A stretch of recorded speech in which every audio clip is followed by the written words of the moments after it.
Welcome back to my channel. আজকে অনেক দিন পর অ্যাকচুয়ালি আমি ভিডিও বানাচ্ছি, বিকজ এর মাঝে কয়েকদিন আমার ভিডিও একদমই বানানো হয়নি, কোনো কিছু আপলোডও আমি করতে পারিনি। শরীরটা খারাপ ছিল, ইভেন পায়েও আমার একটু লেগেছিলো, মানে রক্ত বেরিয়ে মানে কেটে গেছিলো। অ্যাকচুয়ালি আমি একটা ছোটোখাটো একটা অ্যাক্সিডেন্ট বলা যেতে পারে, যেটা হচ্ছে ইটে ধাক্কা খেয়ে গেছিলাম। এত জোরে খেয়েছি যে মানে পায়ের নখ ফেটে পুরো মাঝখান থেকে মানে খুব বাজে অবস্থা।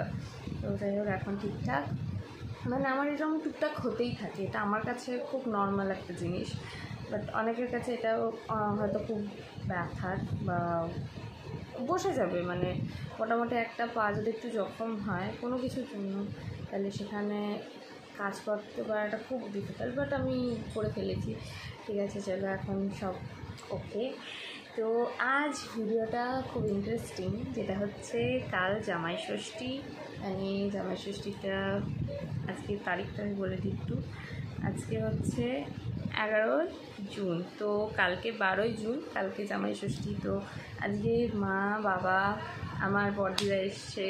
বড়দির 5 বছর পর বড়দির দাবি হচ্ছে 5 বছরের জিনিস ও নেবে, 5 বছরের জামাই ষষ্ঠীর গিফট ও এই বছর নেবে।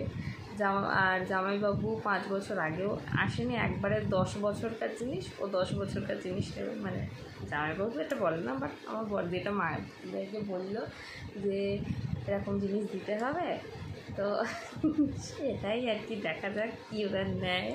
তো যার জন্য আমিও খুব এক্সাইটমেন্ট দিই, মার বাবা কী করতে চলেছি কি আমাকে দেয় না, যার জন্য আমি খুব ছিল আমি নেব,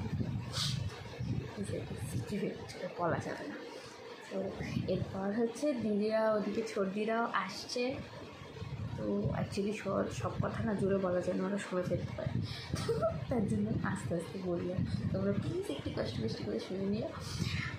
চলো, তো আজকে যাওয়া যাক। আমি মোটামুটি রেডি। তো জাস্ট আমি চুলটা একটু বার্ন করবো, কারণ এত বাইরে গরম যে চুল বার্ন না করে আমি বেরোতেই পারি না রাস্তায়, এত গরম লাগে। চুল খোলা মানে ওটা আমার স্বপ্নই পেয়ে গেলে যে লম্বা চুল হবে, চুল খোলা থাকবে। চুল ঠিক আছে, চলো মিনিমাম একটু লম্বা আছে, কিন্তু চুলগুলো বেরোতে পারি।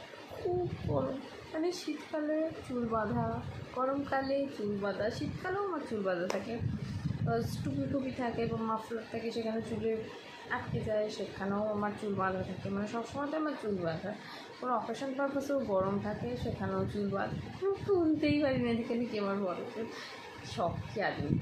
যাই হোক, চলো আজ এক সবাই মোটামুটি রেডি হয়ে গেছে। ওদিকে দিদিরাও বেরিয়ে পড়েছে, ওদিকে আমরাও বেরোবো তিনজনা। আর সরি, 2 দিদিরাও বেরিয়ে পড়েছে, ওরাও 3 জন, বড়দিরাও 3 জন, ছোটদিরাও 3 জন, আমরাও 3 জন, টোটাল 9 জন মিলে যে শপিং দেখা যাক কীরকম করি।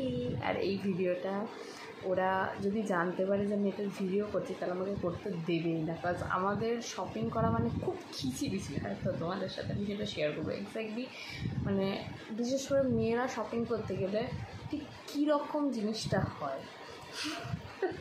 ছেলেরা যেতে গেলে ওরা যা দেখলে একটা টাক করে পরে নিল, একটু ট্রায়াল করে নিল, হয়ে গেল ওদের। কিন্তু মেয়েদের এটা না উঠে এছাড়া ওই ভীষণ এক্সাইটমেন্ট। আমি অ্যাকচুয়ালি কিছু নেবো না, আমি কিছু দেখবো না, তো ওদের জন্যই আজকের ভিডিওটা খুব ইন্টারেস্টিং হতে চলেছে। সবাই লাস্ট অবধি দেখতে থাকো। আর যারা আমার চ্যানেলে নতুন আছে তারা প্লিজ সাবস্ক্রাইব করে দিও, শেয়ার করো, লাইক করো, আর বেল আইকনটা অন করে রেখো, তো যে কোনো আমি ভিডিও দিই সেটা সঙ্গে সঙ্গে তোমাদের কাছে আগে পৌঁছে যায়।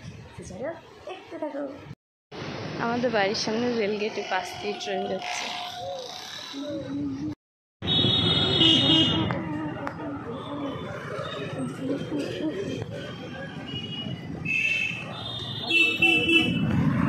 এই তো বাঁদিকে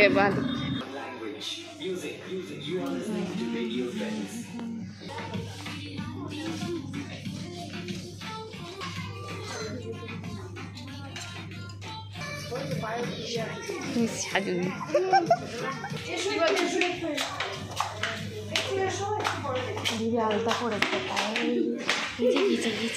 যাও তুমি গিয়ে এবার নিয়ে নাও, যা নেবে। তুমি কী নেবে দেখো,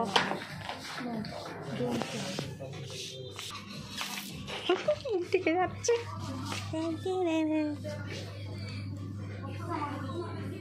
ওই ড্যাডি পিছনে ঘুরছি বিলিং লাইন।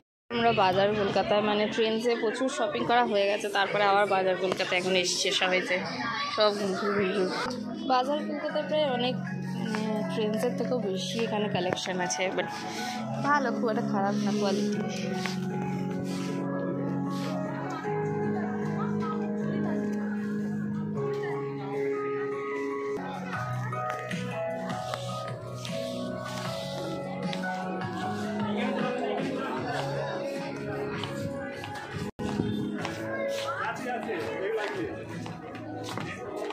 এটা কি ডান্স হচ্ছে, কি ডান্স এরকম?